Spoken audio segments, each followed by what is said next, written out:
Bay Area Brawler, Skylar Greenberg, and your Colonial Champion, Sean McCourt.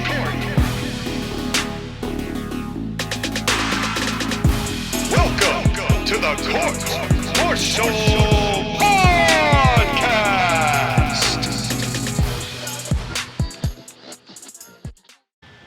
And welcome, ladies and gentlemen, one and all, to the Court-Martail Podcast, made by Smarks, for Smarks, made by wrestling fans, for wrestling fans. Whatever you call us, wherever you coming from, we are thankful that you are here today. And today, we are doing the long-awaited tribute to Jerry Jarrett.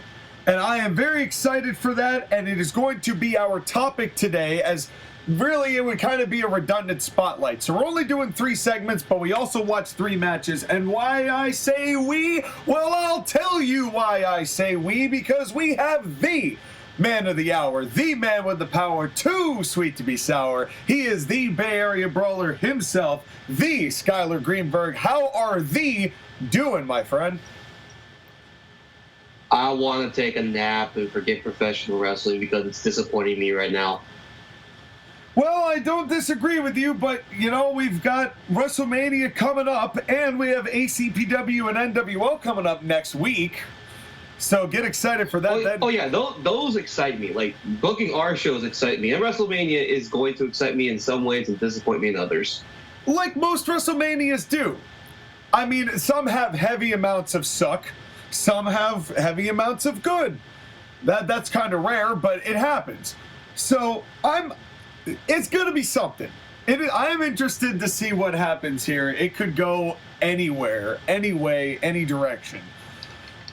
But the direction... Just as the rest of the professional wrestling business goes. That's right. But the direction we're taking today is into the past to reflect on the career of Jerry Jarrett, which spans very long and very wide. And we are, to be fair, we're not going to be just reading a wiki on this one, too. You know, we're going to be talking about the influence that he had and how, you know, the kind of legacy and some of the things he started, and we can kind of just pass the banter back and forth as things come to mind. But before we do that, Sky, we have not done in a very long time a segment of yours. Would you like to tell the people what that segment is so that we can roll your intro for it?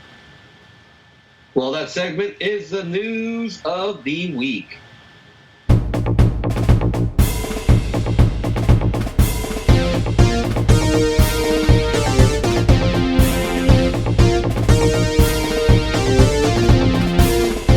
Coming straight to you from the Golden Gate Garage, this is the WrestleNews with Skylar Greene.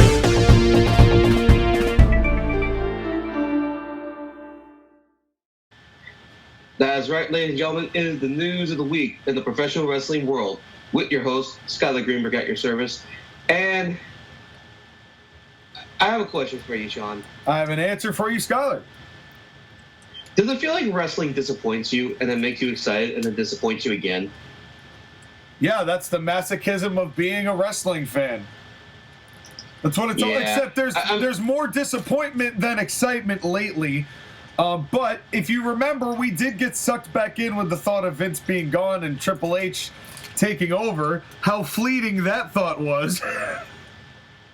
And how fleeting a thought was that AEW's sport-based presentation would be, you know, a good thing. Yeah, and we tried to just ignore a lot, even in the early going, but at this point, there is no denying the identity of what AEW is at this point, and there's really... While there are many people to blame, there's really only one major person to blame, and that's the guy funding it. Right. Well, it's the guy funding it, but also everyone who is sucking his dick. I mean, here's the thing. Let's go back to AEW Revolution, a show that we have reviewed, and, of course, you can always go back and listen to our review of it. Yes, you may. Tell them how, Sky. I mean, would you call... Yes? Tell them how. Well, because Brian Alvarez and Dave Meltzer have done their best to pump those tires. What, by low ratings? No, very high ratings, in fact. Wow. I'm impressed. What did they give them? Well, the AEW World Championship match, which Brian Alvarez called the greatest Assertively the greatest Iron Man match in the history of wrestling. Okay. That was pretty easy to tell with the way that the media scrum went and just how ejaculatory he was basically that entire time. So I'm not surprised. Let's be clear. The Iron Man match between Bryan Danielson and MJF was very good. It was. But as you and I came to the conclusion that night, it wasn't the best of all time. We weren't even really considering it for match of the year. I mean, we'll see how it goes. It may end up being, it was definitely the best match of the night, and it may end up being AEW's best match of the year. But again, when you consider the other matches that are been around, like, let's say thing. In the early match of the year contender, would you say that the Men's Royal Rumble is probably the one that's taking it away? The Men's Rumble was pretty good. The Men's Rumble was pretty good. So far that I can even remember off the top of my head.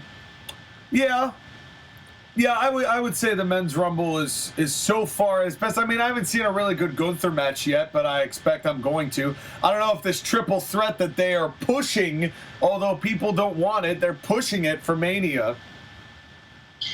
I mean, the triple threat with Drew McIntyre, Sheamus, and Gunther has potential. It's just going to be brutal, but I would have liked to have seen. I know I would have liked to have seen just a one-on-one match of Gunther again. It's just better chemistry. He'll be fine. They'll be fine.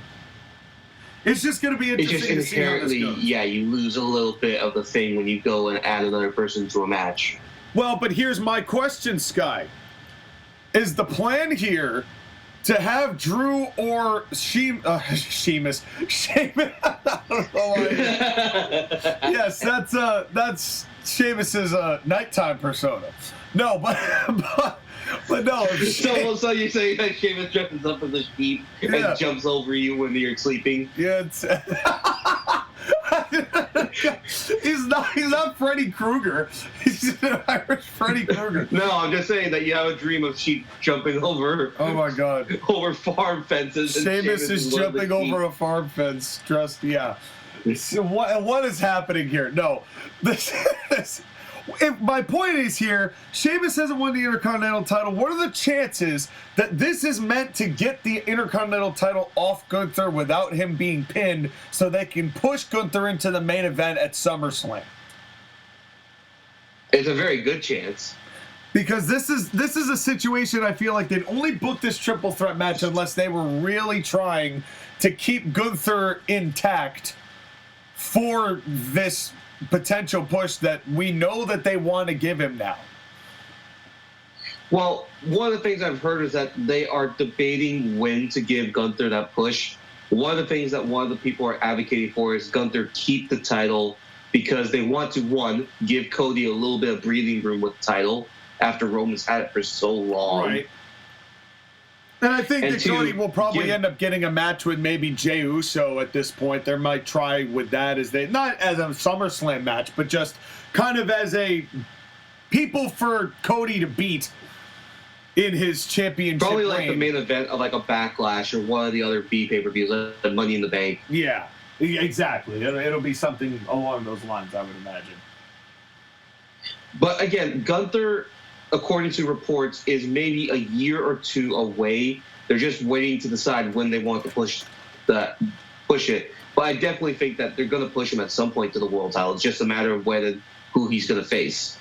Well, you know what would be interesting, Skyler, is what if Gunther just keeps this Intercontinental Championship belt and then we end up with something of a Hulk Hogan versus Ultimate Warrior situation where he's got the Intercontinental belt, but he earns a shot at the world title. And I'm not saying merge the belts. That's not far from it. It would be kind of I win the world belt and then, I would either relinquish the Intercontinental Championship and then you could have some sort of tournament to fight for it or whatever. But the point is here, if Gunther just keeps this belt and then fights for the World Championship with it, would that boost the prestige of the Intercontinental Championship back to where it used to be as a stepping stone for the world title? Here's a question, and I'll give you a question to answer your question. Okay. Oh, well played. Do you think Gunther is a favorite to win the Royal Rumble next year? Depends on who's booking. I don't know, because I don't know who's going to be realistically in charge. That's because realistically next year this company could be Saudi Arabia. And what will that mean? Who will be in charge of this? What if, what if Endeavor decides they really don't want Vince there, or that's kind of a deal breaker? Or what is starting to become my suspicion, what if there is no deal? What if Vince just came in, took his power back, decided to do that, got rid of people he needed to get rid of, and now is going to renegotiate these deals with USA and NBC himself because he wants to keep working? So basically, he's playing everybody. I'm just saying, would you put it past Vince to do a gigantic bait and switch on the entire group of shareholders with the majority, with the power to do it? He did a bait and switch with his booking, so I don't see why he wouldn't do it with the people that owes him money. Yeah, we said it before, Sky, when he came back at the beginning of this year. Vince wants to come back and he wants to work. He's not going to settle for just coming back and selling the company and then going to, Malibu to go drink Mai Tais. That's not Vince McMahon. Vince wants to come back and wants to work, whether he's got a mustache or not. I don't care whether he looks like a wrinkly Monopoly man. That's what he's allowed to be at this point. And God. Yeah, can you? Anyways, I still can't imagine him with a mustache, though. We'd have to see the picture, but I'm sure it's not anything like a mustache twirling villain type of mustache. I wish it would be. That would be the funniest thing on the planet. If Vince came back with the curliest of, he put so much intense training into this mustache. He's been growing it since he was let go. And it's just then making sure that he comes back as proper evil villain Vince from 1930s or 40s movies. I could totally see it. We need a movie trailer of him in that black outfit with the top hat and the mustache, putting Stephanie McMahon on a train track, tying her to it. No, it wouldn't be Stephanie McMahon. It'd be the paralegal. Tying her onto the train track. Yeah. You son of a bitch. Yeah. No, I was going to say Stephanie, and then Triple H comes in to save the day. Is he saving the day, though? Question mark. Yeah. But how did we get talking about Vince McMahon when we were talking about AEW? Well, business is business, pal. But anyways, I was gonna continue shitting on AEW. Yeah, still continue. Okay, hey, why not? Let's keep going. I'm game for it. But again, Dave Meltzer gave the main event of Revolution a 5.75 stars out of, I don't know how many. What does the star rating go to now? I think 7 is still the highest. That's stupid. Can you guess who they gave that to? God damn it, it's so stupid. The Texas Death Match got 5 stars. I know. Why? Ricky Starks and Chris Jericho and the Final Burial with Jungle Boy and Christian Cage got 4 stars. Well, we've talked about Dave's rating system and what it really means. Those matches were worthy of good rate. I liked them both for separate reasons. But, it's Meltzer. I don't know. Once he started doing 5.5, 6, 7, and all that jazz, it was okay, whatever credibility this used to have is really starting to fade. And then it just became, look at who he's giving these ratings to all the time. And now I'm not really surprised in this at all.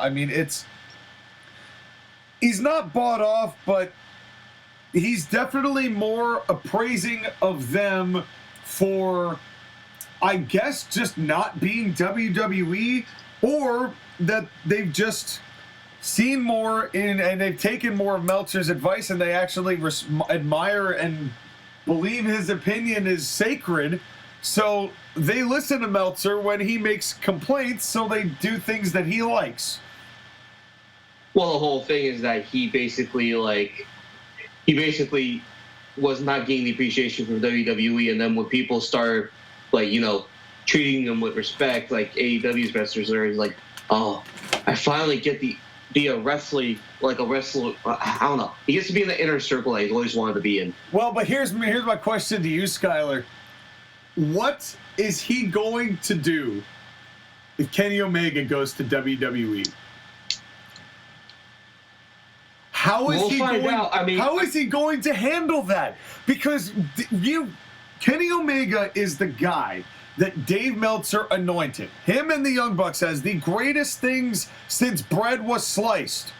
And he said, these guys are the guys, these are the best wrestlers in the world. He said that basically overtly.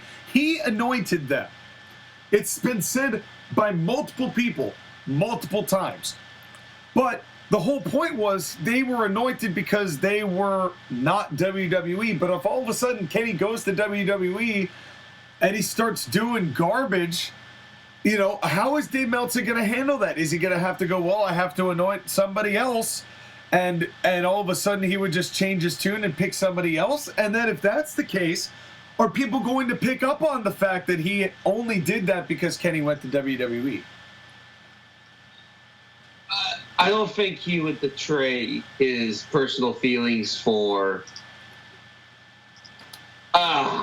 It's hard. I don't think in any way he's going to betray his feelings for Kenny Omega because he loves him too much. It depends on what Kenny does in WWE, what he's allowed to do in WWE.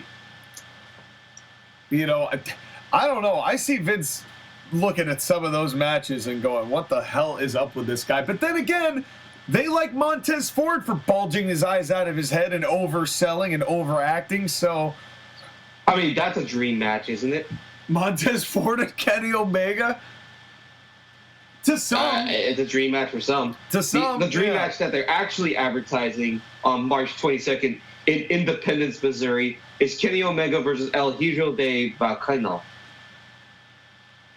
I don't know who that is. He's a AAA wrestler. El Hijo de Vikingo. Oh, Vikingo, AKA yes. Vikingo. Yeah, I don't think I've ever actually seen any of his work. Which, by the way, is the son of Viking in English. Okay. Well, good luck to that match, but I'm not particularly interested in it. I understand that this match was postponed in 2021 because of COVID and not being able to leave and enter the country. But, like, you can't just slap the words dream. Like, why is it with wrestling fans just slapping the words dream match and expecting something to be proclaimed as being the next best thing when it's not going to be? Because fans are ridiculously stupid. Well, that's the thing, that Tony Khan is the one that said dream match, so now it's a dream match. Well, there you go. Tony Khan. Remember, Tony Khan is great at booking Tony Khan stuff because that's what Tony Khan does. Right, and listen, I've never seen Vikingo's work, but I'm just going to assume because he's from AAA that it's another luchador that Kenny Omega is going to wrestle against. Yeah, I mean, I'm sure it's going to be... We know what it's going to entail. You know, I have no interest in seeing it because it's going to be the same stuff that we always see. Like, unfortunately, you know, I was very high on Kenny Omega and also high while we were talking about Kenny Omega. And the biggest thing I was explaining was that he started looking like a wrestler for a very brief moment. And that was really actually interesting and exciting. But in this match, you know he's not going to be that. You know, it's almost like the broken clock is right twice a day still, but most of the time, it's not going to be. And that's why I'm not interested in that. I'm interested to see if Kenny Omega actually goes to WWE and to see if in any way the way he works and the way that he is handled changes. But until then, he would really have to prove that his work rate is different, or he was trying to take it more seriously, which I just don't believe is the case. If he's going to fight a guy like El Hero the Viking. I just feel like this is just going to be another luchador wrestler against Kenny Omega, and then again, if you book Rey Fenix versus Kenny Omega, you know what you're going to get. If you get Pentagon versus Kenny Omega, you know what you're going to get, and this doesn't seem to be different. It's a shame with Penta, though, because there was a time when he was actually a star because of Lucha Underground, and AEW really dropped the ball with having him. They should have had him as a single star from the start instead of just grouping him with his brother and that being a tag team, because I feel like both of them lost a lot of value in doing that.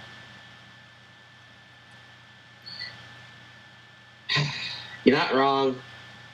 There was a time I really liked Pentagon. I have one of his shirts. I got it from him. I have a picture with him.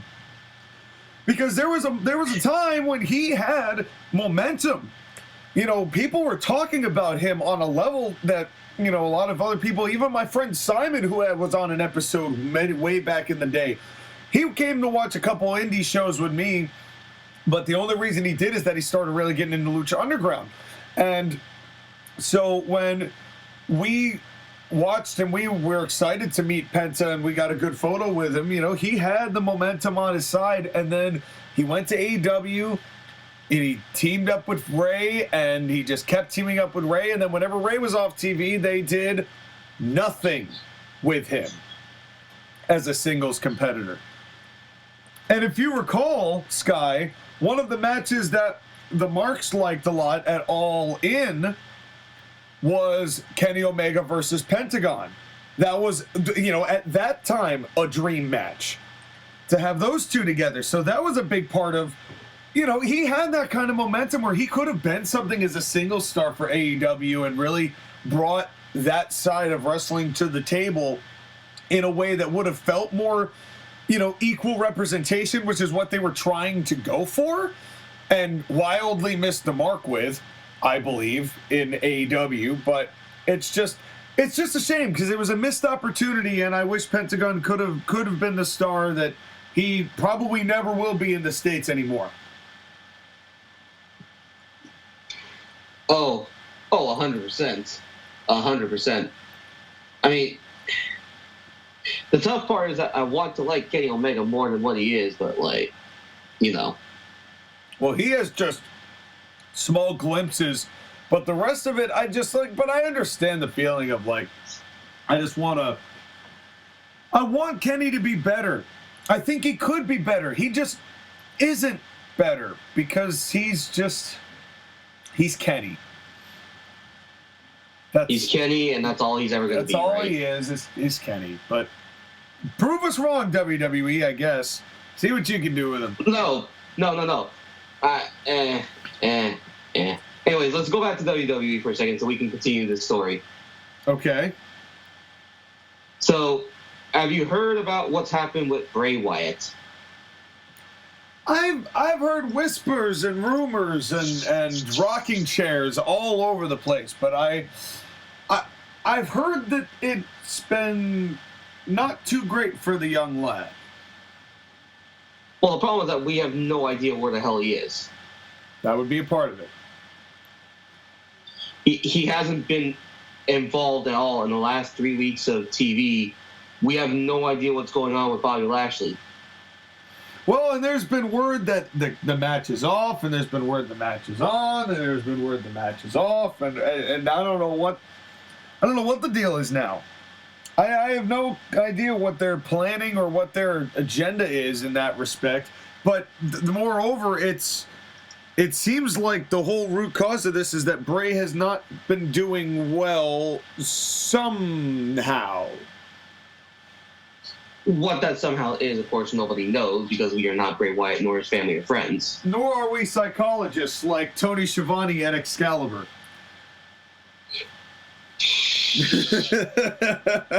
At least until Tez put them in their place. But can I just say that, Bray Wyatt is the cause for everything that's been bad in WWE programming so far in 2023? Well, let's be real about the situation here. Triple H brought back a bunch of duds. And it was something where some of them worked and some of them didn't, but then he started picking a whole mess of them, like Top Dollar and all that are now just a meme at this point. And Karrion Kross, fucking Beaker from what the hell is it called? I forget the name of the thing. The Muppets? Yes, thank you. And wow, it's terrible. I forgot the Muppets, but it happens. It happens, folks. But in any case, you see what I'm saying here. I just want, in this case with Bray, he was popular for one night only because the rest of the show was pretty bad, so that everyone was like, okay, where's Bray Wyatt? And he shows up at the end. He gets like minutes of time to be him, realistically him, for the first 3 weeks. Then it went into this Guga, and then the pitch black match was just so horribly received. But would you like to know what I am going to speculate and clarify? This is pure speculation, and put my pundit hat on, as it were. What I suspect is the case here. Go ahead, take the reins, and do what you want to do.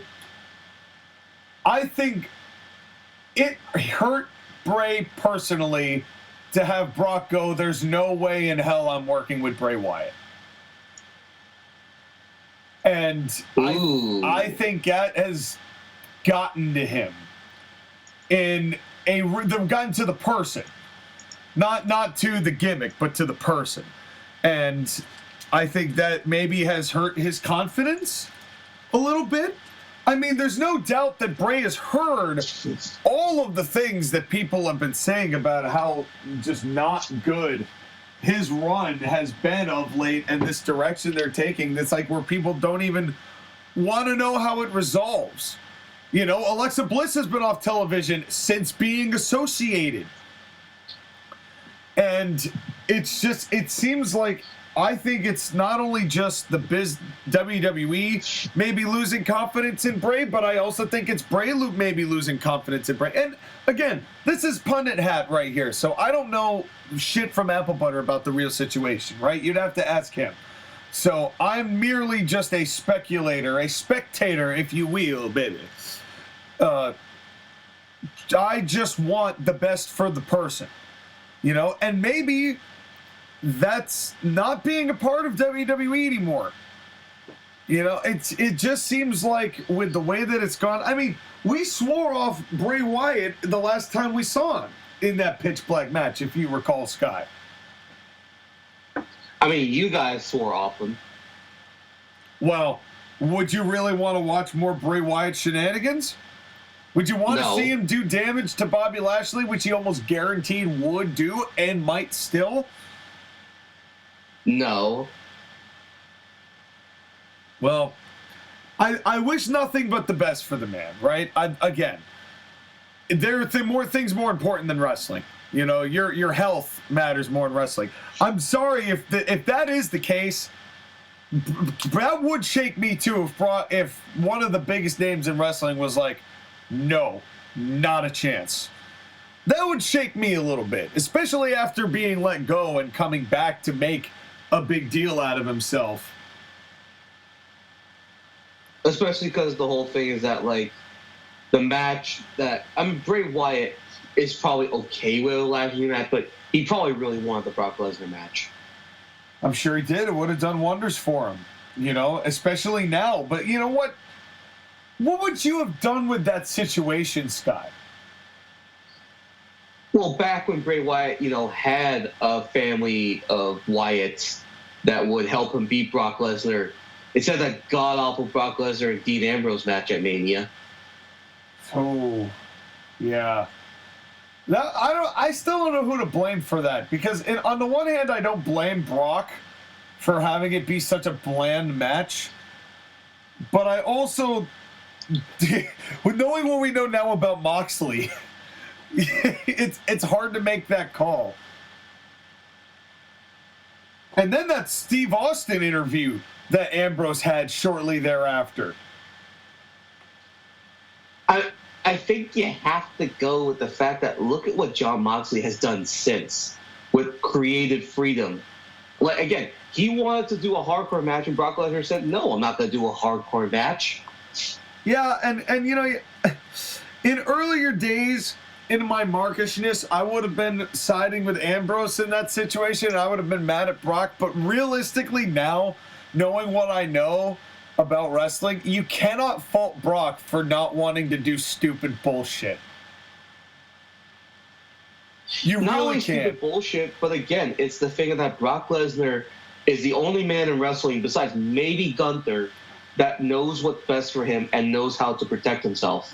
Yeah, which this very clearly and obviously is doing, which is, you know, the best thing he could do for himself is to stay as far away. But I mean, it's no secret that everyone that Bray Wyatt has worked with has been buried to some description or another. All of them. Everyone he wrestles cools off. Yeah, even though he himself was set on fire. That was a thing that happened, folks. Never forget the pandemic times. Never forget. That was some ridiculousness on a level that... that was something. And then the shredder melted thing at the roadblock or whatever pay-per-view that was, Elimination Chamber, and the Orton versus Alexa Bliss match. Oh, God. Oh, lordy. Yeah. What, you don't like Alexa saying on Randy's Orton? The fact that was the thing you remember from that match. That's the thing you remember.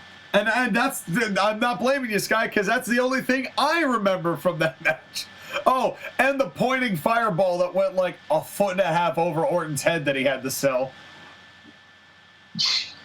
Never forget that Randy Orton had a shitty match with Bray Wyatt. Oh, I wonder where I've heard that one before. Which one? There are so many. There are like 5 you could say. And sadly, the last one he had with Bray Wyatt, with Alexa Bliss, with the crowd and the black blood and all that stupid shit, that was probably the best match they ever had. And that was still terrible. Oh. Yeah. Man, what do you do? Bray Wyatt and Randy Orton have a good match. Challenge impossible. Yeah, they tried so many times. They're like, we are going to get this right, and they never did. And they never did. But yeah, let's go ahead and move on from Bray Wyatt, because I don't want to talk about him anymore. I understand. Let's go to another thing that's disappointed me in wrestling. What's that? John, have you heard all the stuff that's happened with Davey Richards?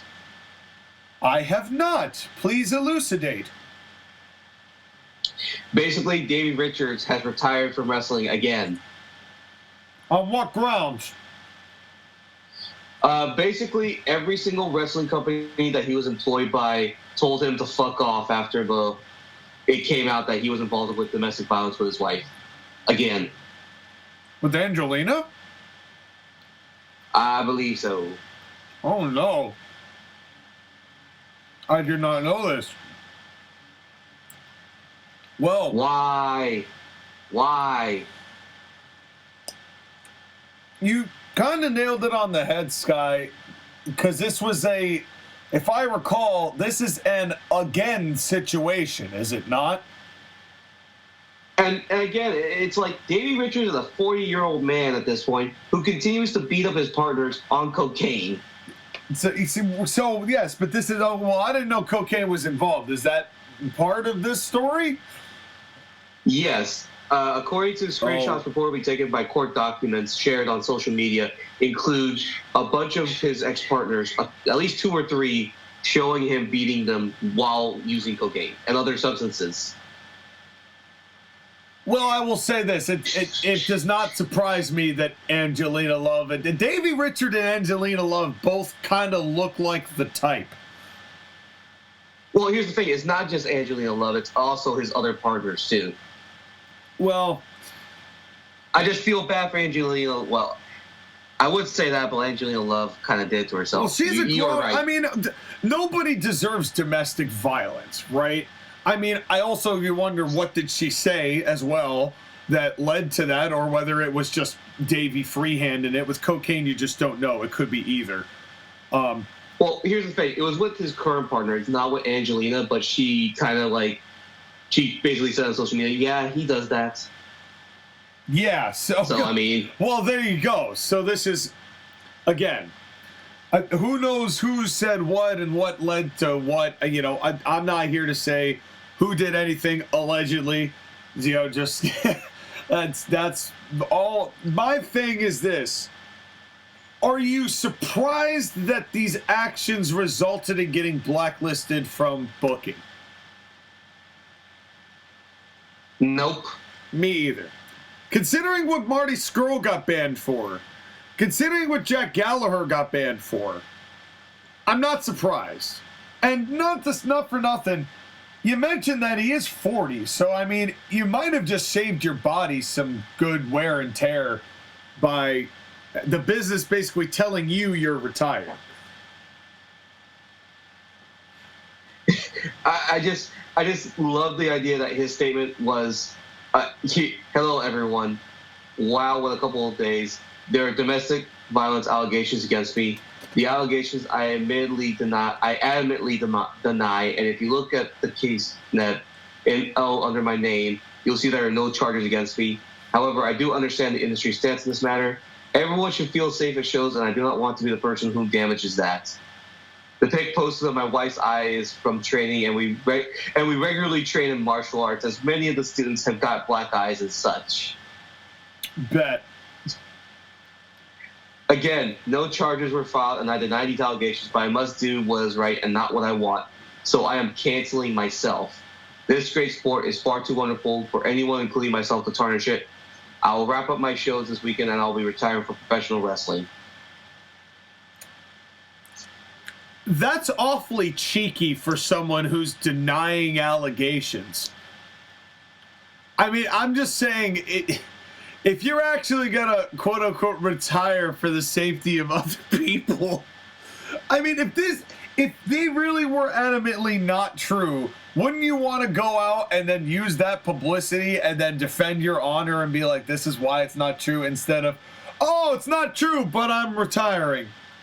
So nobody has to feel threatened by me because I'm totally not the problem. I'm denying everything, but I'm also leaving. This is, I don't know. This is a very strange move for an innocent man, don't you think? Yeah. Yeah. I don't know. Regardless, I've never been personally a huge fan of Davey's work. I know that he's good. I mean, he knows what to do. I've just never been a huge fan. I don't know what it is. I know he's got that kind of rabid dog, that Wolverine-ishness to him. That's what people gravitated to. It's just never been my cup of tea. Well, I mean, the tag team that existed was the American Wolves, and let's be honest, I've always liked Eddie Edwards better. I think Eddie Edwards even handled being a world champion better when he won the title in Impact, and people were really surprised that he did. And he had a surprisingly good feud with Bobby Lashley for Impact standards. Yeah. It was. I like Eddie Edwards. I think Eddie Edwards had more potential to be something, and I'm kind of wondering why he never was. Well, then he went into kind of his Tommy Dreamer phase, and that really speaks for itself, doesn't it? Yeah. I mean, here's the thing is that, I know we make fun of, TNA, but legitimately they had a really great tag team division. The American Wolves, LAX, the Motor City Machine Guns, Beer Money, 3D, Inc., all those other teams. They had a lot of really good teams. They had some depth to their rosters at different times in different spots. And there was a time when really Impact, people have called it wrestling purgatory. I would almost say it's more like a train station. where you're just like in between trains and you're just trying to figure out which train you're going to hop on next. I mean, now it might be wrestling purgatory, but I don't feel like that's the case so much. I mean, we have to remember that there was a time where TNA was producing better professional wrestling programs than WWE, especially the kind of that 08, 09, 10 years, because there were legitimately great matches and great storylines that were happening. Yeah, I was a fan, or became a fan, in 09. During the main event Mafia years, I thought, as ridiculous as some of that Russo-made shit was, like the 32-man brawl that everyone's just fighting everywhere, I still enjoyed most of that run. And even 2010 and 2011 with the whole Immortal thing, like, I knew, okay, this is what we're doing, and they got rightfully criticized for just being WCW 2.0, which is what led to what happened. But at the same time, from 2009 to, I would say, the beginning of 2012, I would say even into 2013, they really had a quality show on. It's just that it was hurt by its own devices. You know, Hogan was causing more problems financially than he was worth putting on television for. Yeah. $35,000 per appearance, Sky. They were siphoning the money out of, and that was tough. And at that point, he was not a draw enough to be able to make up and afford doing that on a regular basis. Even with the Aces and Eights, it wasn't that bad until Garrett Bischoff and Wes Briscoe got involved. But TNA was underrated for a long time. Really, I think Destination America is what put them into the coffin. Destination America, and eventually Hogan being Hogan. Well, and leaving, which is even worse. And then really, it was AJ leaving that really stole the heart out of Impact, I think. Right, and eventually Dixie Carter not knowing what the fuck she was doing. Well, yeah, and finally admitting that and having to sell, and then the Anthem where they currently have, and the Billy Corgan flash in the pan, all that jazz. But Impact, congratulations for somehow staying alive. Yeah, again, all this to say again is that everything that's going on with Davey Richards sucks because he was part of that time. But again, like, history's not going to look fondly on Davey Richards, and I don't blame it. They'll know, or some will know, that he had some good matches, but any aspirations of going to WWE are definitely gone. Yep. But Sean, do you want to know something that history is going to look good on? What's that, Sky? History's going to look on music as being good. Music as being the thing that will change your life and make you feel things you've never felt before. And I know a man that does have that music that will make you feel those things and make you feel that way.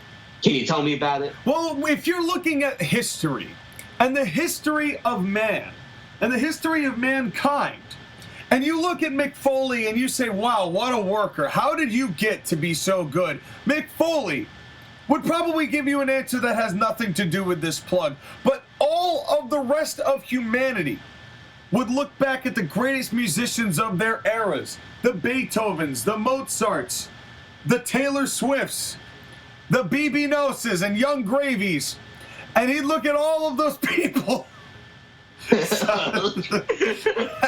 they'd say, wow, how transformative were they to their eras? How could I get a little bit of the newest flavor and be a receiver of the newest Bieber fever that has nothing to do with Canadians? I will tell you, because history will look back upon great music, genre, blending, bending, and breaking music. And White Knux and Abizzle are the two to give it to you, because AB Productions CT is proud to bring to you two industry-busting artists slowly but surely taking the world by storm. And springtime is coming. We are actually, I believe today is spring. Happy spring! I don't have any streamers or party hats, but just simulate them. We have them on. And the reason we have them on is that we are here to bring in some wonderful music. This year, we've got a lot of different things on the table. We've got a couple of mixtapes that are going to be specifically on SoundCloud. One of them being called Low 5. And this is the first time I'm revealing this to anybody. So this is a exclusive. You are hearing this first now and now. I'm not going to tell you when it's going to be released, so you're going to have to wait for that. But it's called Low 5. And Low 5 is going to be a series of beats that we use. And what we're going to use is this man called Jazz Enough, who does a series of lo-fi beats that you've probably heard before if you look on those YouTube long 24/7 lo-fi beats, or even if you listen to it on Spotify. The man's around. His name is Jazz Enough, and I bet you will know some of them, even though you may not know who they came from. Well, we are going to be adding our spin onto the lo-fi brand, but we're going to be doing it on these beats, and it's a SoundCloud exclusive because we're not doing it for the money. We're doing it for the love of the music, and we hope that you will join us in loving our music the way that we love the music. And it is high time for the industry to be shaken to its core, and there is going to be more projects, monetizable projects on top of that, and there's always something to listen to when it comes to AB and White Knux, because we have over 128 songs in Spotify and Apple Music, which are the two main places where you can get your music. Most of them have been downloaded to the YouTube channel, but we're also on iHeartRadio, and anywhere you want it, you can get it. SoundCloud, as we mentioned before, all of these links are in the description, but if you want to search yourselves because you go, I'm independent and I don't need no description, you can look up White Knux, spelled W-H-I-T-E space K-N-U-X, or Abizzle, spelled A-B-I-Z-Z-L-E, for all of these musical masterworks laid at your doorstep, put on your plate so you can dig in and feast on the latest and greatest musical genre-bending sounds that will grace your eardrums. And it doesn't matter what kind of earphones you use, doesn't matter if you're listening to them on a plain laptop, doesn't matter if you're listening to them on a potato, because even through a potato, your ears will be angelically thudded like fries in a fryer. Look now and come join the entertainment revolution with AB Production CT. That revolution will be televised. Televised, fried, and double fried, and air fried, and then fried again. You want fries with that? Yeah, I'm gonna add fries in my fried fries with fries. Can you tell I want fries, Skylar? I would love some fries. Can somebody give me some fries? Do we have editor? Oh, wait, I'm the editor. I don't have any fries. Anyway, speaking of great things, to your house. Speaking of tragically great things that I don't necessarily have on us, and we don't even have graced on this earth anymore. Potatoes we still have, but unfortunately this man we do not. What a transition, poor guy. We waited 6 weeks. I'm not even gonna try and save. We waited 6 weeks to talk about Jerry Jarrett, and I'm like, hey, you know what? The similar with fries that don't exist, Jerry Jarrett. You know what? But here's the thing. It's good that we're starting this with humor, because I don't want this to be a sad occasion, right? When it originally happened, I was like kind of in a state of shock and in a state of mourning, and I don't want this to be that. We're going to talk in our topic today about the career and influence of Jerry Jarrett. Now, there is far too much to just recount shot for shot what Jerry Jarrett has accomplished in his career. We will glance on some bits that I have attained from watching some shoots and from listening to Cornette. And after talking about his influence, we will review the 3 segments of YouTube videos that we watched, 2 matches and 1 promo, and that will kind of close out the show for us here today. So that's going to be how this goes. So first off, Sky, tell me, when was the first time you really ever started to learn about who Jerry Jarrett was? I started learning about Jerry Jarrett basically through Jim Cornette and all about him and what his booking was like, and how very essential the Jarrett family was to booking in professional wrestling in the U.S. Because his mother, Teenie Jarrett, was a major influence and learned to basically grow her son in the business so that he would have the same type of influence, if not bigger. Absolutely. And really, she had the influence in it, but it was wild just how keenly Jarrett adapted to professional wrestling, to the point where he started booking for Nick Goulas before he ever actually got into the ring, because he was that influential, and he just had that kind of keen eye as to what worked and what didn't. And that is really rare when you think about it, unless your name is Tony Khan. To have somebody like that break in that way, in that fashion.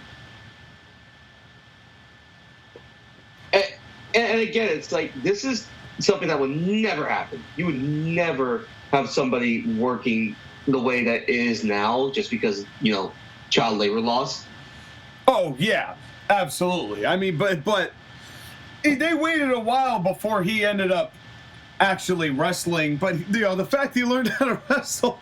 But as we mentioned before, in many ways, and as we saw in the match that we had, it's not like Jerry Jarrett had the physique of an Adonis. Actually, quite the contrary. No, he had a little bit of a pot belly, to him.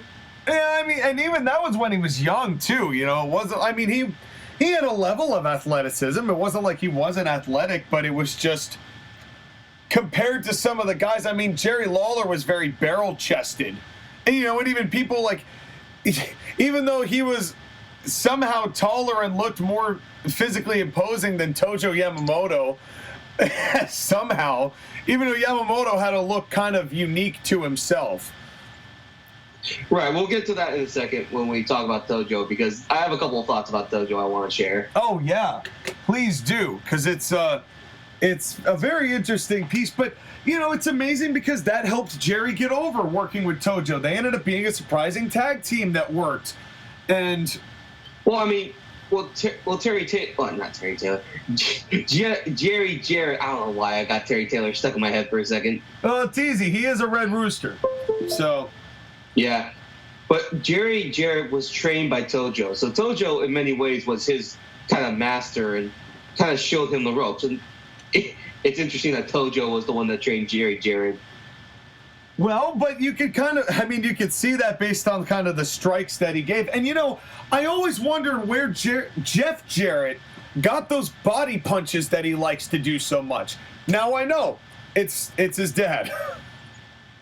It's his dad. I mean, that's what we say about all wrestlers, is that they learn stuff from their fathers or their mothers. Yeah, absolutely. I mean, that's where Jeff got a good portion of his training. I mean, not all from Jerry, but, it's still the fact that Jerry had that keen of a mind to the point where he was helping other territories book. There's a story Cornette told about the fact in 82 when Bill Watts was going, man, my business is really down and I don't know what to do and I feel like I'm doing everything right. And Jerry Jarrett goes, you don't have, where are the blowjobs? And he goes, what, for the boys? And he goes, no, I mean, well, where are the women? Where are the cute women who are trying to be there for, they need some hot guys. Everyone looked like a crusty burger. And so they brought in the rock and roll, and they got all the teeny boppers in the audience, and all of a sudden, Mid-South is making huge numbers. Right, because when it comes to professional wrestling companies, the wrestlers that they offer have to appeal to all ages and all interests. Right, which is not an easy task either, and that's the difficult part of it too. And no, it's not. Well, it can be. And the difficult. Well, you have to also get the right people. You have to get the right people in order to do it, and that's something that Jerry Jarrett kind of stumbled upon. That he stumbled upon Jerry Lawler, and he was the right person to sell as the face of Memphis wrestling. Well, Jerry had an eye for talent. He knew where and how to build people and really get the strength out of them that other people would not be able to do. And he had a good eye for those types of people, as evidenced by the amount of people who passed through Memphis wrestling. And with that in mind, also kind of getting to the point where I would like to make that 82, 83 period. You want to talk about entertainment being put into professional wrestling? Vince was really not the father of sports entertainment. Jerry Jarrett was. He just knew how to keep the balance between that and kayfabe, where Vince didn't really care. Right, and the other thing, too, to keep in mind is that if you think about it, Memphis territory is not that big of a territory. It's basically, Tennessee and a little bit of Kentucky, a little bit of a couple of the southern states. But it's pretty geographically small compared to, like, the Carolinas or to Mid-South or basically the AWA, right? Yeah, and then, there was that schism between, the Ghoulish part and the Jerry part, which is another talk in and of itself, the little promotional wars there, and ICU. There's that whole deal, which is another can of worms altogether. But think about it, is that in the small Memphis territory, they were outdrawing some of those other really big promotions. Oh, yeah. Just consistently. I mean, it was not a hot and cold thing. I mean, we saw 2 matches out of the Louisville Gardens, and I thought that they were equally as loud and rambunctious for both of the matches we saw. They got people consistently. They made good money consistently. And they knew when to go sensationalized and when not to. And that's really the key difference. And it's kind of like it made the difference because, listen, we've seen WWF television for a while now. And even back in the 80s, the ridiculous was just so goddamn awful sometimes. Oh, yeah, it definitely had the potential to be. With Memphis, yes, it got silly a couple of times, but in a way that was still professional wrestling. It was still like, this is a sports competition between 2 athletes or 4 athletes trying to be the best.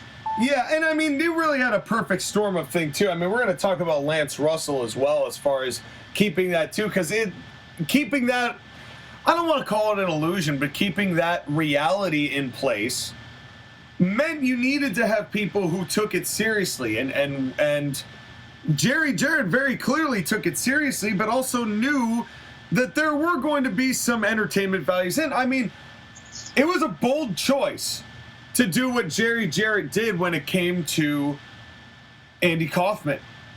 It was a bold choice to make at the time, and to the point where they mentioned in the Tales of the Territories thing that they just did on Vice, that Bill Watts called up Jerry Jarrett and said, "Oh, you did the right thing. I'm so glad that you taught that no good Andy Kaufman a lesson." So Jerry was ahead of his time and ahead of the game when it came to that. It just so happened that Vince ended up being a little bit more over the top with the animated part of it, and the sell the sizzle, not the steak, as Cornette likes to say. But really, when it came to that, it started with Jerry. Right, you have to give some people the meat, so that way they want to come back and get more. Yeah. Oh, definitely. Now here's my question. Yes. Let's think about the era of bookers from the 70s and 80s. Let's think about this for a second, okay? So we got, Eddie Graham in Florida, right? Yeah, who was kind of ahead of that era. It was that was a pre-Jerry Jarrett in that kind of situation. But still. Right. There's, of course, Ann Gunkel, which, again, is another one that's kind of predates that. Yeah. She was a promoter more than Booker, but still. Right, and then there's, of course, Vern Gagne, which everyone knows about. Yeah. And again, Bill Watts, obviously Fritz Von Erich. Here's my question for you. Dundee, also, which was somebody that Jerry Jarrett switched the booking onto, and Dundee did a lot of good there. And when Bill went down to Mid-South, that also helped considerably. So Dundee was right up there with Jerry as far as being able to book and promote. Right, but here's my question. Yes. Would you put Jerry Jarrett as being a better booker / promoter than all those people? I think so, yeah.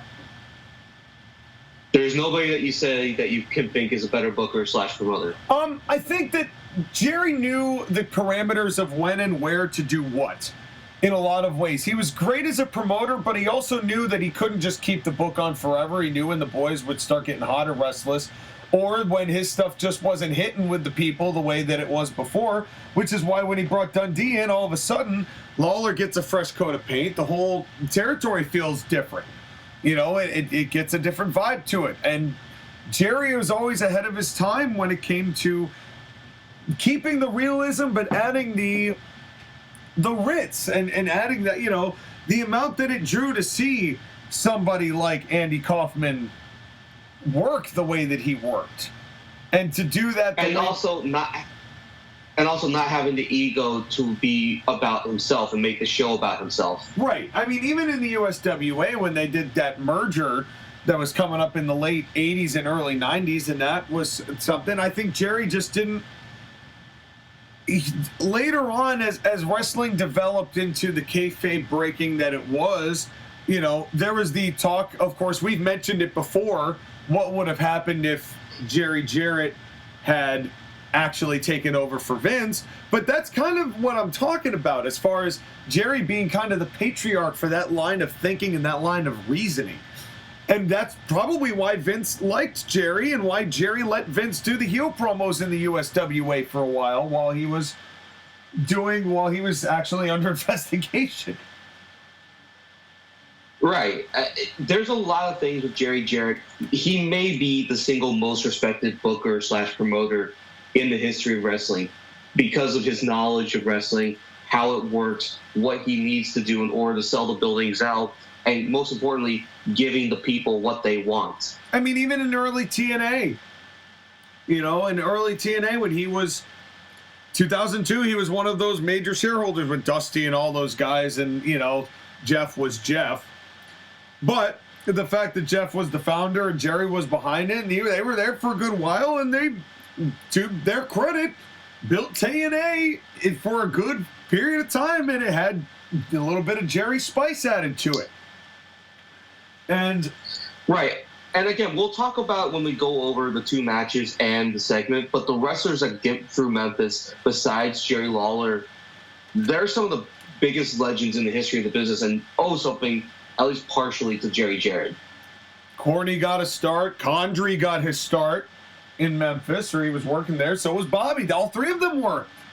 And then they went down to Mid-South. On the Midnight. Dutch Mantell, Idol, the Fabulous Freebirds, again, the Rock and Roll Express. He had an eye for talent, and he knew when to draw people in. Yeah, and he was quite good at pushing limits. You know, the concession stand brawl. The first one. The next one didn't hit as well, but the first one. Have you ever seen the footage of that concession stand brawl?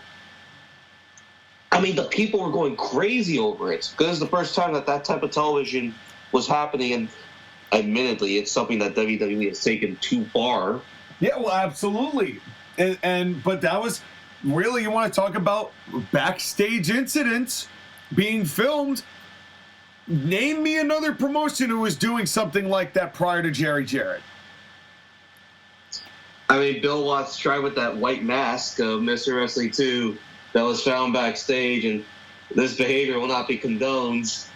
Yeah. that second episode of Mid-South that we watched in our deep dive was still weird. Oh, yeah. And, you know, that actually got quite a favorable response. So I think we're going to have to do kind of a deeper dive into Memphis wrestling and see what we can dig up. I think that's going to have to be our next deep dive is into Memphis. Now that we're talking about Jerry for a little bit.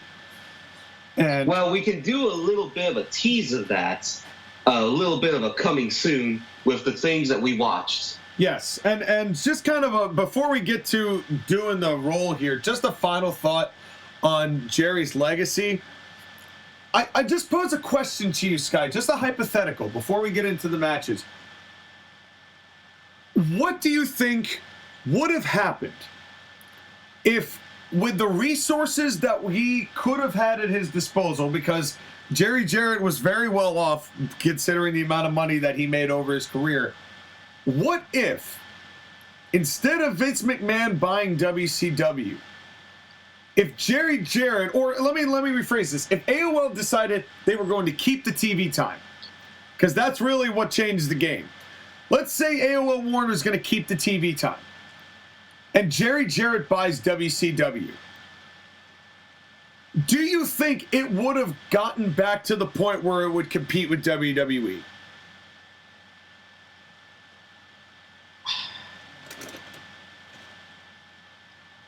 Here's my thing. I know Jarrett had talked about it and calculating how he could return the company to profitability. I personally believe that there was nothing that he was going to do. WCW was going to go down no matter what. It was just like, is it going to go with a big swing or is it going to go with a fart? And it went with a fart. I don't know. Go ahead, Sky. Yeah, I understand. The thing is, Jerry probably would have helped, but I think the reputation of the company had already sustained irreparable damage. It's like if Jerry Jarrett had tried to take over AEW now. Like, how do you undo all of that? You wouldn't be able to. You'd have to start from scratch. That's kind of what TNA is in a nutshell. That TNA kind of was WCW refreshed. Yeah, and just consistently refreshed. And has consistently refreshed. But again, it's like you can't save something that's already been irreparably damaged, which was what WCW was. Well, and look at the reputation Impact has now. Whether they have good matches or not, it's like you don't even care.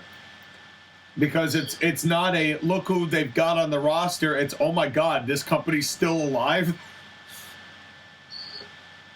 Who are they? What are they doing right now? They're in Canada? They're doing this? Really? It's the Rick Knux of wrestling promotions. It's the zombie. Well, those zombies, yeah. Well, knock on Impact. I do wish them to be successful. I just wish they had a better TV deal and better people involved and just be better. But just be better on everything. Just be better on everything. But it's not like you didn't have this man to guide you through the way, but we wanted to go through some old matches of his and a laying down the law bit of his, and I thought they were all fantastic, but we have an intro to do first because there is not one, not two, but three. I'm turning into the hall because I'm angry because there's 3 matches of the week. Roll it. Operator, I'd like to order an ass whooping. Match of the week. Match of the week. Match of the week.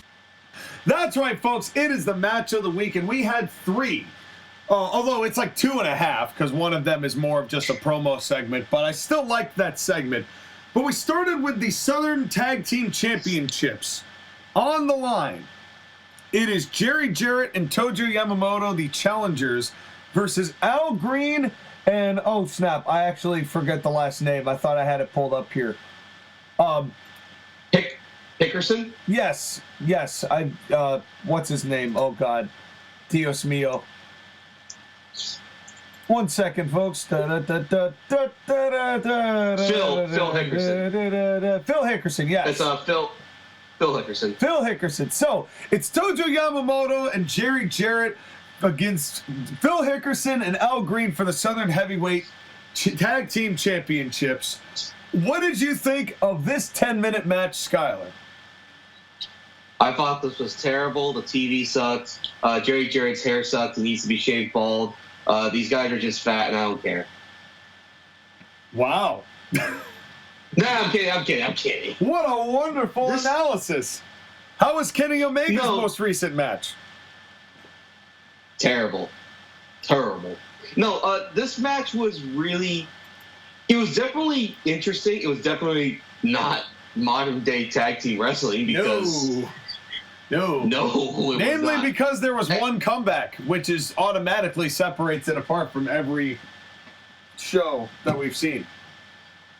Right. This was a weird match because, again, it is that slower paced 70s style. So, there's a lot of, working stuff to it. Yeah. If anything, this was a match to try and get Tojo over more than anybody else. Tojo got a ridiculous amount of heat on him. And here's the thing. I think that there was conceptually, I understand what they did in this match, and you kind of saw the same style with the Lawler and Jarrett match that we're going to watch last here. As far as the use of the chain, I just thought it was a little ballsy to assume that the referee just couldn't see over the backs of Al Greene and Phil Hickerson for that long. Okay, but Sean, I have a question for you. Go for it. You've watched more 70s and 80s style wrestling matches than I have. Mm-hmm. Is the style of match that they wrestle more typical of the 70s style, kind of that slow working man style?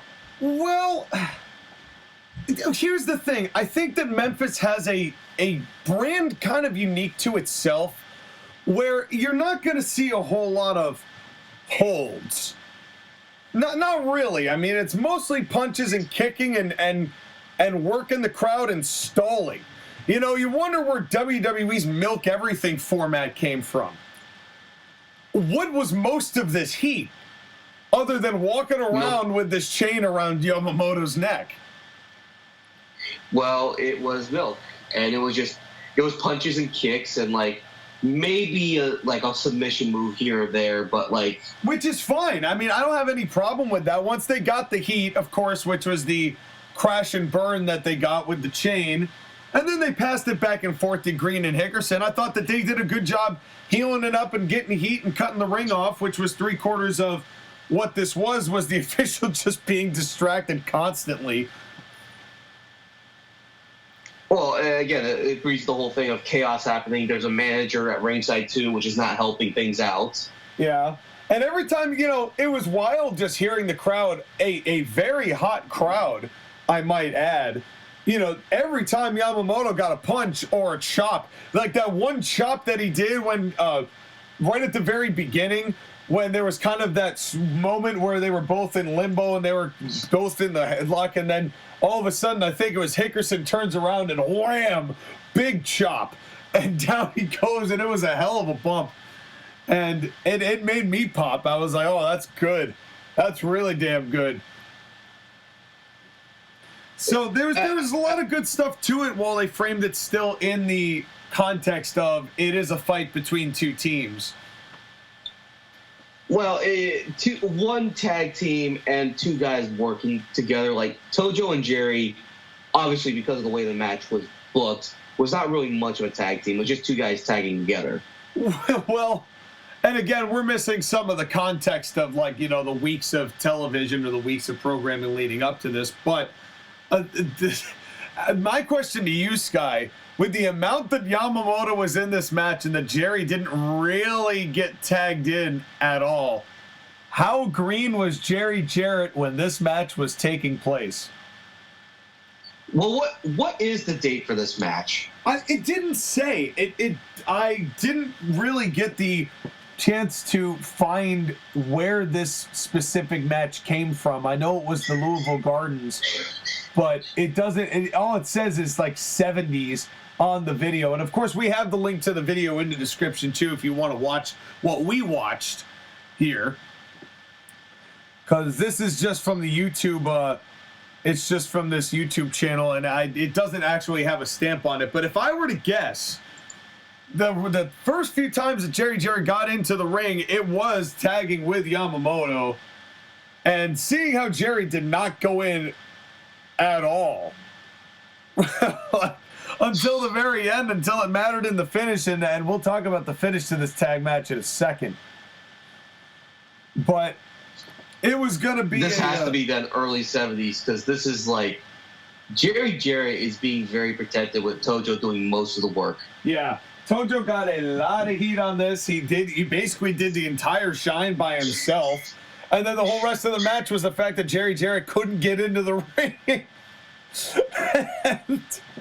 it just makes me think that maybe Jerry was still Greene at this time and they didn't want to overexpose him when Tojo could clearly take all the bumps and face both of these two big lardos. I say that endearingly as a means of, but without, he could handle that. He could do that. Jerry probably wasn't able to do much against those two and wouldn't have been able to in this particular scenario if my suspicions are correct. But that's why the chain was used. And I don't necessarily like the fact that both of the matches we saw had some sort of object at play. But that also could just be our modern sensibilities. That and also it's Mid-South, and you know that Mid-South likes to use weapons. Well, so, Memphis, but do you know what the tag team name of Phil Hickerson and Al Greene is, right? I forget what their name is, but yes, they do have a name. The Sherman Tanks. Yes. And they were big boys. Can't deny. I mean, there was a reason they were the Southern champions. Right, and they were active in NWA between 1973 and 1976. Given Jerry's greenness, this has to be 1973. Yeah, I would imagine so. I would definitely imagine so. So we have narrowed it down.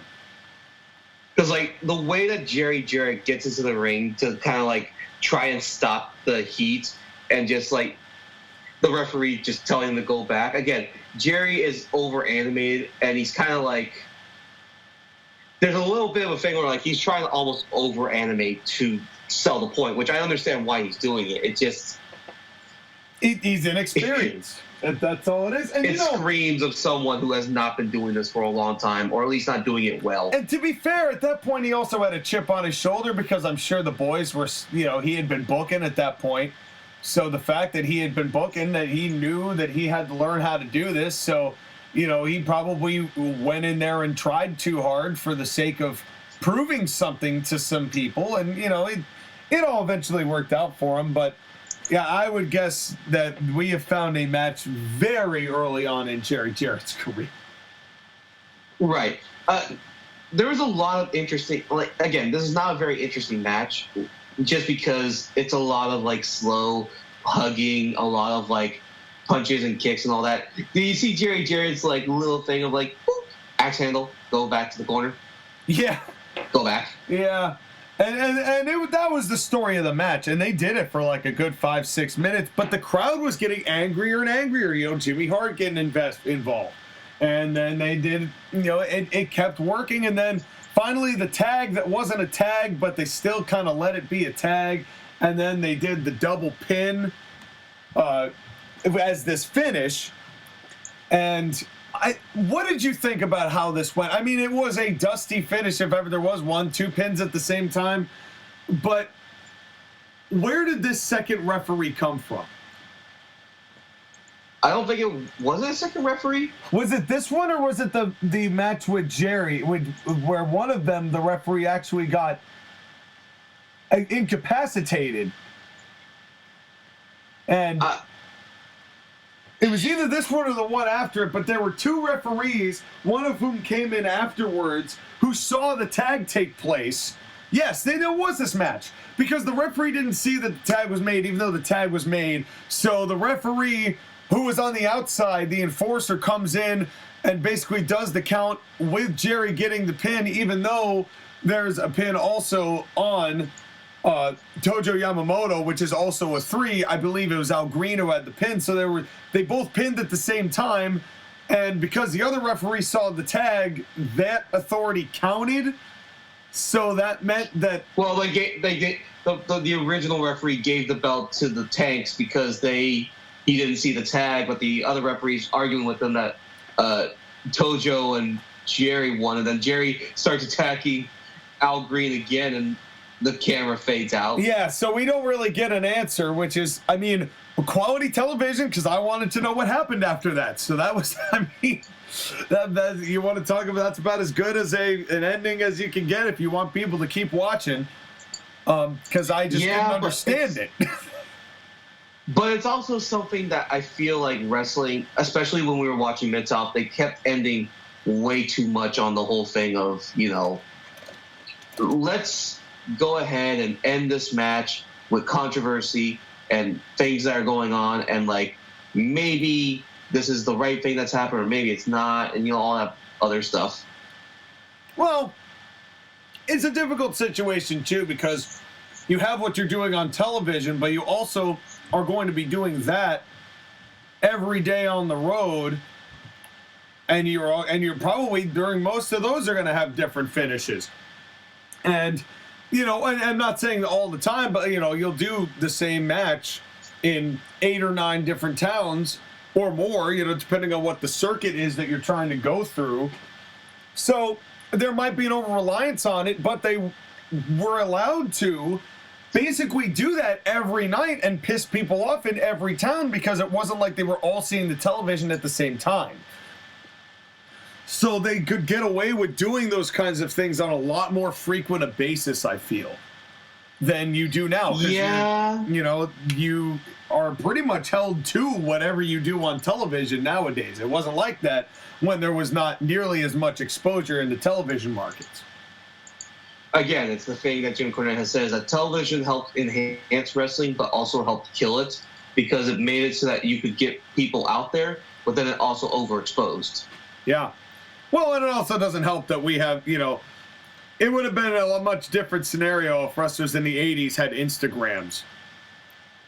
You know? And Twitter accounts, right? Yeah, it's just like, it was real easy to keep your mouth shut and keep the persona that you actually are and keep your gimmick than it is nowadays. Well, speaking of gimmick, though, let's go to this interview segment.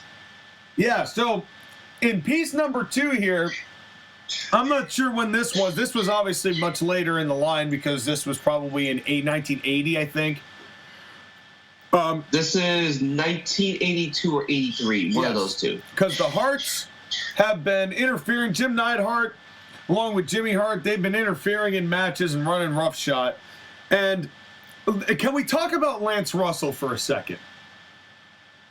I don't know a whole lot about, you know, I know bits of Gordon Soley, and I know bits of other announcers, and we've heard Bill Watts, and we've seen it, you know, that we've heard Ernie Ladd and all that. We know those people, but I got to tell you something. There is something special about Lance Russell, and maybe it's the voice, maybe it's just the way that he's so candid about what he sees and how he feels as somebody who's just watching from the sidelines. This guy is great. In what way, though? It's almost like what made Gene Okerlund special.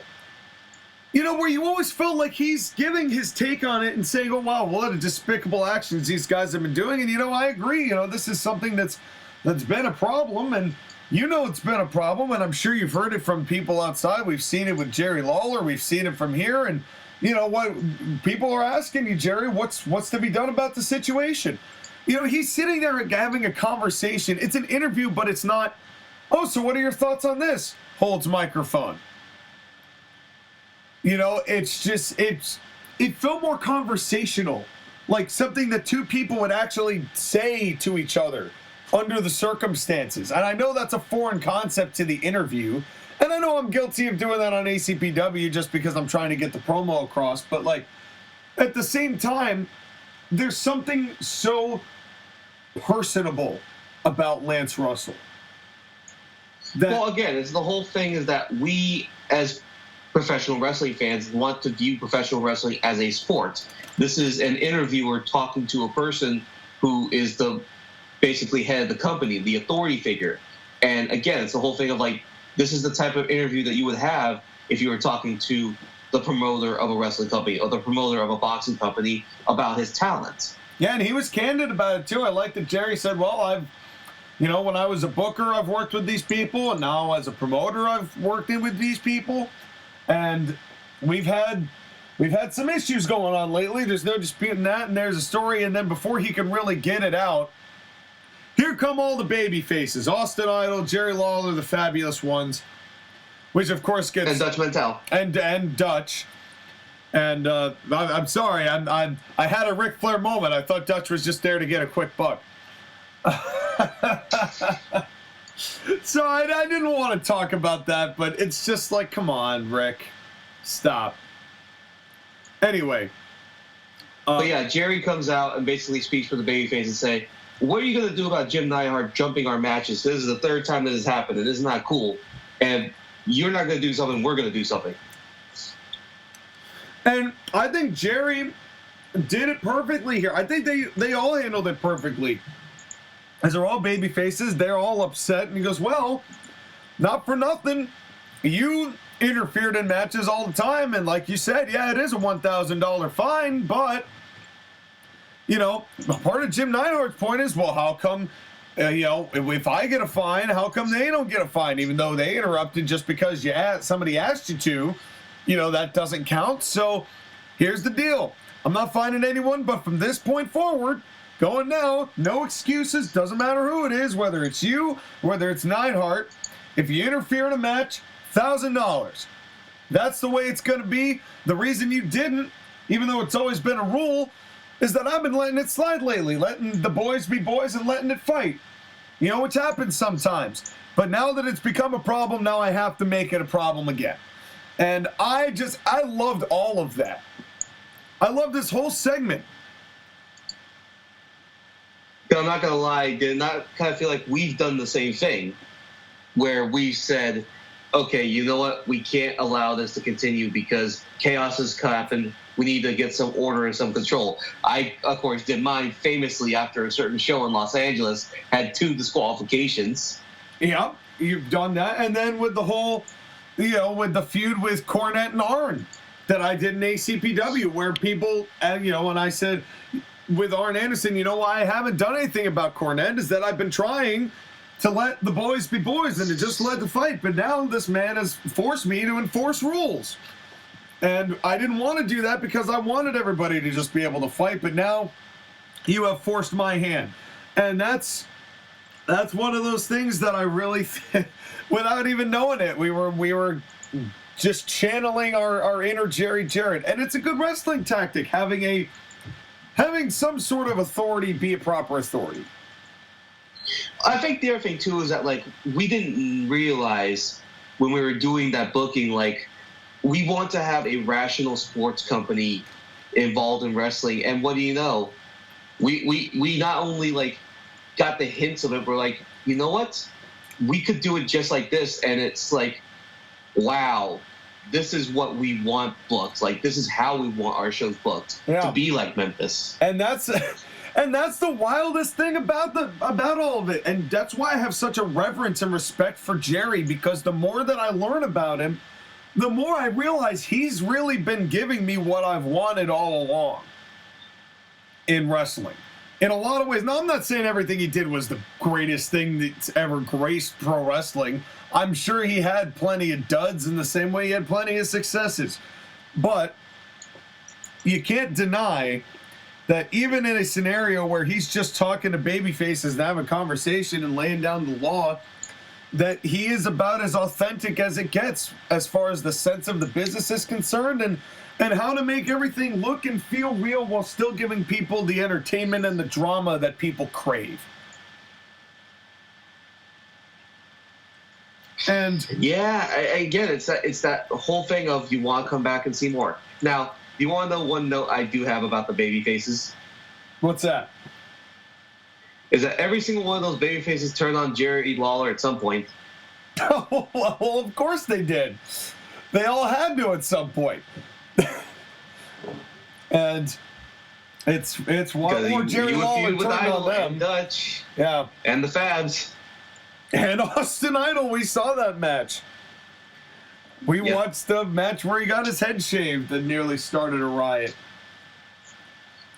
probably about 10 more minutes. Yeah, that was pretty solid. But then we have the final match, and we're gonna close off with this. And it is a one-on-one with Jerry Lawler and Jerry Jarrett. And you know how I said, Sky, that there was a similar theme between match 1 and match 3? Yeah. That theme was an object of some description, this time the elbow pad. I really did not want to see Jerry Jarrett take his tights on and off that many times.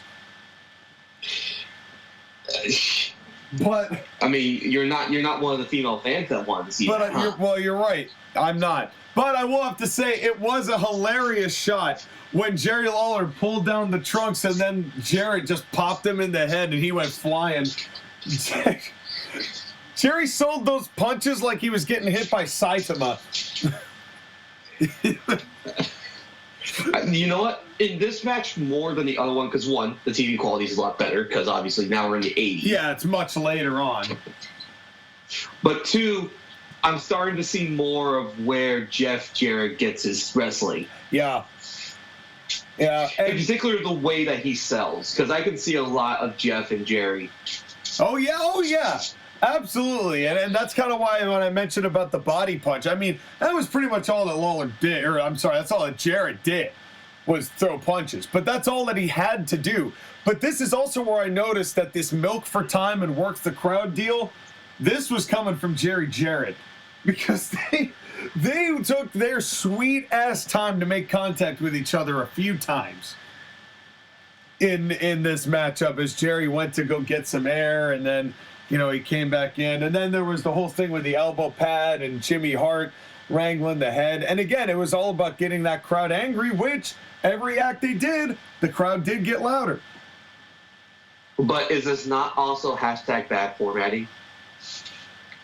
Well, I think that there was also, to some degree, yes, I would agree with you there, but I also think that that is 3/4 of what they did with Jerry. I mean, Jerry would go out there and just make fun of the fans for 20 minutes on Memphis television because he knew that that would work. I mean, there was a little bit more free form in that respect to the way that Jerry formatted. So in that respect, I understand your point. You know, and I do. I don't know. In this case, I don't know. Because it wasn't like the ref wasn't counting. It's just that it wasn't as nearly enforced because the crowd was so... They were reading the crowd more than anything else. With WWE, there's really not as much of a crowd to read, which is why I give them less of an excuse. And also, it's one of those things where, like, at this point with WWE, there's no excuse for you to do the hashtag bad formatting. Right. And that's also... The whole thing here is that, again, you're getting people, like, worked up. You're getting people angry about what's going on so that they would want to go and see something happen to the heel and the babyface eventually triumph. Right. Which, every time Jarrett landed a punch, they blew. It was crazy how much they erupted for Jerry Jarrett, who wasn't in the greatest shape, you know? And he was sizably smaller than Jerry Lawler, but that still didn't stop Jerry from cheating, which was the best part, you know, with the elbow and the pants and all that, and finally using the elbow pad. I thought we were going to see juice here from Jerry Jarrett, and I'm surprised we didn't. You could have, but I think that would diminish juice, honestly, because, like, Jerry Lawler doesn't need to have Jerry Jarrett get juice. I mean, it didn't matter either way. And we also never really quite figured out what was in that elbow pad. So it really just... I mean, it would be loaded. surprising that there's a little bit more, like, maybe like a metal plate or something like that inside the pad. Yeah, I just don't know when they checked the, you know... I guess when the ref checked the inside, they just didn't feel the metal plate. I wasn't quite sure on that, but, you know, the way that Lawler used it and manipulated, that was one of my favorite things about Jerry. Why he's one of my favorites is him just being able to just slide it down his arm and just put his arm just away from where the referee is able to see his hand. You know, I love that little subtle manipulation. It's that I love. It works. It's just that it took a long time for them to really do stuff in between. But every time Jarrett landed a punch, Lawler would sell it like he got hit with a bullet. Right, and again, the selling of these two is fantastic. It's just juxtaposition to know that like they really didn't do that much, but the crowd ate it up.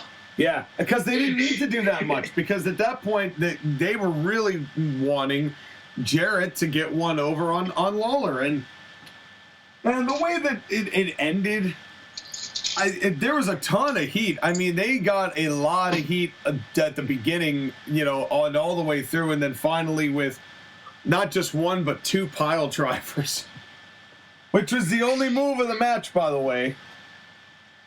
Well, the only realistic wrestling move. But did you love the way that Jerry Jarrett sold his arm being numb because of that pile driver? It was a realistic sell of the pile driver. Yeah. And boy, did that You don't just get like up after a pile driver, folks. If you get pile driven on your fucking head and neck, you're going to be down for a while. Yeah. Yeah, ask Steve Austin. It was a great sell. And then on the second pile driver, and there was no debate that he wasn't getting up from that.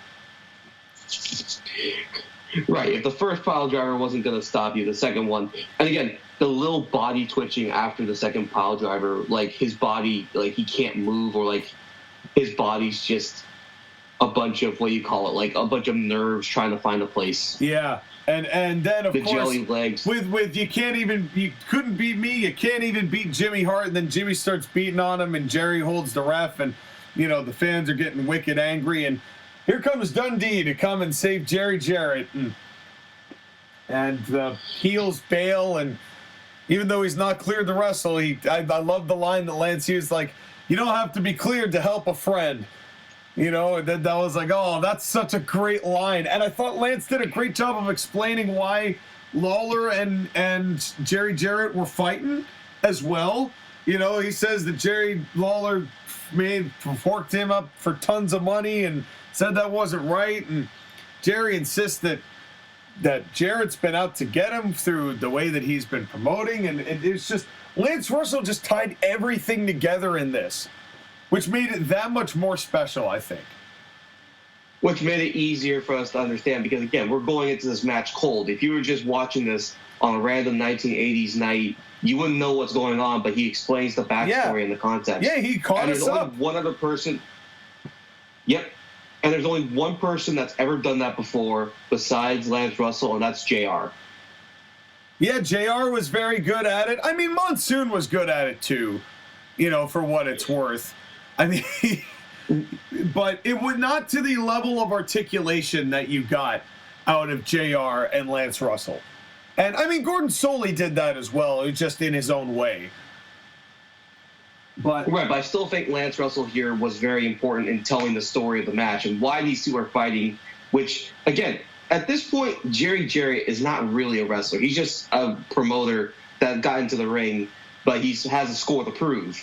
Yeah. And honestly, that's all Jerry really needed to be as a wrestler. He didn't need to be winning the world championship all the time, but just, almost kind of just to prove, I'm not afraid to step into the ring myself if I have to. The fact that even sentiment was there just for the boys, if not for even the public at large, who I'm sure there were some who knew that he was the figure who was promoting. They weren't shy about saying it. And it's just, you look at this man and you look at what this man accomplished and how little people knew and know about him now. And I'm glad at how much respect he has gotten since he's passed. I'm really thankful for that. And people have really been trying to get to know Jerry Jarrett a little bit more than they used to. And I'm glad we did finally get around to talking about this man, because I will say this again. I believe that Jerry Jarrett is the greatest wrestling promoter of all time. Vince took it overboard, and yes, he made boatloads of money making the WWF, but nobody stayed true to wrestling. While adding the sports entertainment that Vince sought, Jerry Jarrett didn't want to change wrestling. He made the best out of wrestling and entertainment that fit the context of wrestling. The greatest wrestling promoter of all time. And also, again, finding some of the greatest wrestlers in the history of wrestling and training them to the point of where they could become the greatest wrestlers in wrestling, and getting the opportunity again to get a territory that geographically is probably one of the smallest territories in the 80s and still be successful. Yeah. He was, and there's a reason that Vince never went after him. There's a reason Vince never went after Jerry Jarrett. He seemed to have a vendetta after Vern. I don't know what the big deal was about that. Something with Hogan, I'm sure. He went after some specific people. Because he knew that Vern Gagne was a threat to him. He knew that Crockett was a threat to him. He knew that Bill Watts was a threat to him. But Jerry Jarrett was not a threat. And also because, again, he respected Jerry Jarrett too much as a wrestling promoter to destroy his company. And he liked Jerry Lawler too much as a wrestler to destroy that company. And I think it speaks... It just ended up being that...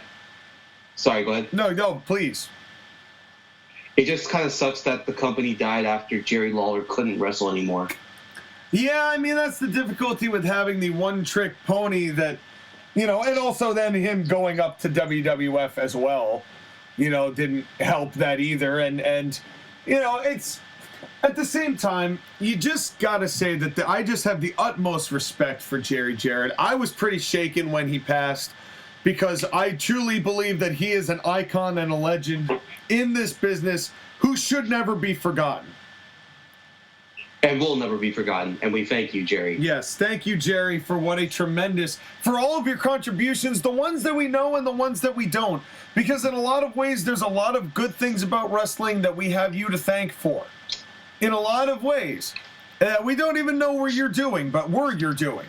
And the amount of people you've touched and the influence you've had as a booker as a whole, and as a person as a whole, thank you for what you have been for wrestling. And of course, now the challenge becomes, how can we honor him?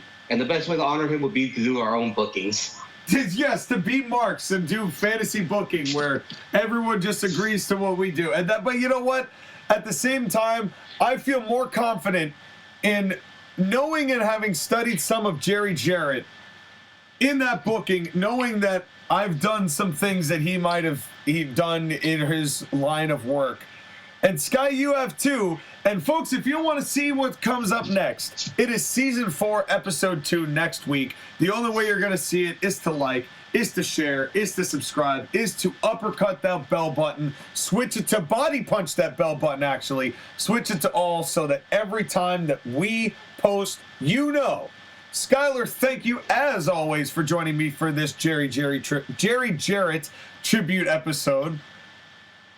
Hopefully we don't have to do any more double alliterations for a while because it's starting to get a little confusing. Yeah, I know. And I'm starting to become a little tongue-tied. But, folks, we will twist your tongues. My name is Tony Schiavone. That's right. Yeah, that's right. Stay tuned for Tony Schiavone's shenanigans, aneurysms, and all the same, including NWL's latest show, ACPW latest show. You are not going to want to miss it. And then, of course, WrestleMania thereafter. Stay tuned for all of that. But until then, folks, thank you very much for watching, and we will be right back right after this.